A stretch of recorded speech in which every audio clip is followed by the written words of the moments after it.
नमस्कार मु रश्मिता रश्मि रसशाला को आपण मानक स्वागत जनाऊँगी। आशा करुच्ची आपण मैंने समस्ते भल देखिए। आपण रेसिपी प्रथम रु शेष पर्यंत देखिए। आपन को जदि रेसिपी भल लगे ताहले प्लीज लाइक करेंगे। आपन जदि मो चैनल नुआ थांती ताहले प्लीज सब्सक्राइब करेंगे। फेसबुक पेज देखुले फॉलो तो निश्चित भाव में करेंगे। आसतु ताहले देरी न करी आमे से रेसिपी को आरंभ करिबा।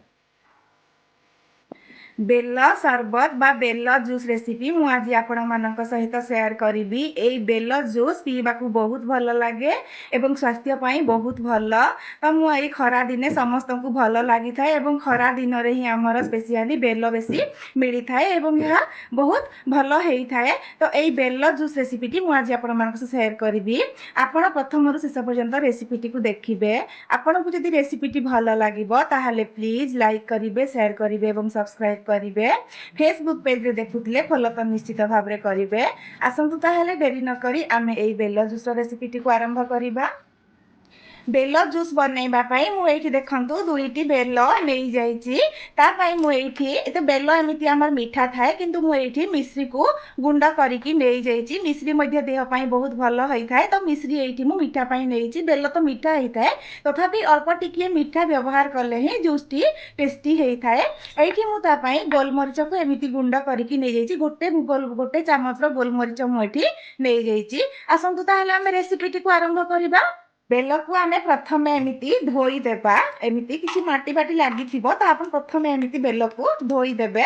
तो जेते बेली भी आपण बाहर करिवे बेल भीतर पर तो किछि भी लागिबोनी मैला। एमिति बेल को भल से क्लीन करि देबा।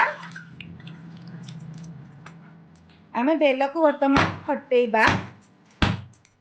देखंतु बेल पूरा पूरी पाची गले एमिति ही फाटी जाए। देखंतु केते सुंदर भाव रे हमर बेल पाची जाईची। आपण देखि पारुथिबे एमिति ही बेल नेले हमर बेल जूस बहुत भल हेई थाए टेस्टी हेई थाए एवं खाइबा को मध्य बहुत भल लागे पीवा पई। तो एमिति ही बेल व्यवहार करिवे तो आपनकर बेल जूस पूरी परफेक्ट हेबो। मु एठी तो बेल जूस बाहर करी तो मु एठी बेल तो आमर पूरी ठीक था एमती। तो ता पई मु एठी पानी नै जाईची। देखंतु जति पानी व्यवहार कर कम पानी टिके नेइथिबे। मु एठी ठंडा पानी नेइची। जूस आमर टिके ठंडा ठंडा पीले ही भल लागे। तो वर्तमान एठी आमे जूस रो एमिति आम बेल रो एमिति पल्प बाहर करिबा। देखंतु केते सहज रे आमर सब बाहरी आसुची। आपण देखि पारुथिबे ठीक एमिति ही चामच साइज रे आपण बाहर करिवे। देखंतु आम केते सुंदर भाव रे एठी मु बेलर सब पल्प एमिति बाहर करि देइची। वर्तमान आमे एमिति टिके हाथ रे एमिति चकुटी देबा। बेल तो एमिति देखंतु 2-3 मिनिट हला एमिति देख पानी रे पड़ी गलानी। एमिति जेमिति 2-3 मिनिट एमिति पानी रे पड़ी गले से एमिति सब नरम हेई जिवो आउ टिके। तो हमर सुविधा रे बेलर सब जूस बाहरी जिवो सब पल्प। एठी मु आउ गोटिए बाउल नेइची एवं ता ऊपर एमिति गोटे चालुनी रखी देइची। आपण चा छणा करले मते चलिबो। एमिति स्टील रो गोटे रखी देबे तो से आराम से एठी हमर सब जूस केते सुंदर भाव रे बाहरी जिवो। वर्तमान आमे एठी हमर सब बेल को एमिति देई देबा। वर्तमान आमे हाथ साहाय्य रे एमिति टिके आकु करि देबा। तो हमर सब बेलर पल्प सब एठी बाहरी जिवो। देखंतु मु जेमिति करूची आपण मध्ये समिति करंतु देखिबे। आपणकर बेल जूस पूरा जूस भलिया लागिबो। सरबत रे ताको खंड खंड टिके रही थाए किंतु एठी पूरा पूरी एमिति करिबा द्वारा पूरा पूरी हमर जूसी जूसी ही पूरी हेई थाए। तो एमिति ही बेल जूस करंतु देखिबे आपणको पीबा को भल लागिबो। आपणको बेल जूस रो रेसिपी टी केमिति लागुची प्लीज आपण कमेंट माध्यम रे जणैबे।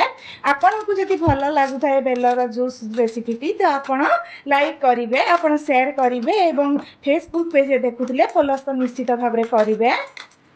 देखंतु केते सुंदर भाव रे हमर बेलर सब पल्प बाहरी गला। आपण देखि पारुथिबे एठी मध्ये देखंतु केते सब हमर मंजी तार सब बाहरी गला। केते सहज रे बेलर जूस बनेबा केते सहज आपण देखि पारुथिबे। देखंतु हमर बेलर जूस देखंतु केते सुंदर भाव रे बाहरी जाईची। वर्तमान आमे एठी हमर मिश्री पाउडर को देबा। बेल तो बेल जूस तो एमिति भी मीठा थाए तो मु आउ टिके मीठा पई एठी 2 चामच रो देई दउची मिश्री पाउडर। ବର୍ତ୍ତମାନ ଆମେ ଏଇଠି ଫ୍ଲେଭର ପାଇଁ ଏମିତି ଆଉ ଟିକିଏ ଗୋଲମରିଚ ଗୁଣ୍ଡ 1 ଚାମଚର ବ୍ୟବହାର କରିବା। ବର୍ତ୍ତମାନ ଆମେ ଏହାକୁ ଭଲସେ ଏମିତି ମିକ୍ସ କରିଦେବା। ତ ଆମର ବେଲର ଜୁସ୍ ବା ବେଲର ସରବତ କେତେ ସୁନ୍ଦର ଭାବରେ ପ୍ରସ୍ତୁତ ହେଇଗଲା ଆପଣ ଦେଖିପାରୁଥିବେ। ଏଇଠି ତ ଆମର ବେଲର ଜୁସ୍ ପୁରାପୁରି ଠିକ୍ ଅଛି। ଏଇଠି ମୁଁ ପାଣି ଦେବି। ଏଇଠି ମୁଁ ଆଉ 1 ଗ୍ଲାସର ପାଣି, ଥଣ୍ଡା ପାଣି ହିଁ ବ୍ୟବହାର କରିବେ ତ ଆପଣଙ୍କର ଜୁସ୍ ପିଇବାକୁ ବହୁତ ଭଲ ହବ। ଦେଖନ୍ତୁ ଆମର କେତେ ସୁନ୍ଦର ଭାବରେ ଆମର ବେଲର ଜୁସ୍ ପୁରାପୁରି ପ୍ରସ୍ତୁତ ହେଇଗଲା ଆପଣ ଦେଖିପାରୁଥିବେ। ଆପଣଙ୍କୁ ଯଦି ଆଉ ଟିକିଏ ପାଣିଆ ଦରକାର ତ ଆପଣ ଏଇଠି ମଧ୍ୟ ଆଉ ଟିକିଏ ପାଣି ବ୍ୟବହାର କରିପାରିବେ। କିନ୍ତୁ ମୋତେ ଏତିକି ହିଁ ଠିକ୍ ଦରକାର ତ ମୁଁ ଏହି ହିସାବରେ ପାଣି ବ୍ୟବହାର କଲି ଆପଣ ଦେଖିପାରୁଥିବେ। କେତେ ସୁନ୍ଦର ଭାବରେ ଆମର ବେଲର ଜୁସ୍ ବା ବେଲର ସରବତ ଭାବରେ ପ୍ରସ୍ତୁତ ହେଇଗଲା। ବର୍ତ୍ତମାନ ଆମେ ସର୍ଭ କରିବା। ଦେଖନ୍ତୁ ଆମର ବେଲର ଜୁସ୍ ପିଇବା ପାଇଁ ପୁରାପୁରି ପ୍ରସ୍ତୁତ ହେଇଗଲା ଆପଣ ଦେଖିପାରୁଥିବେ।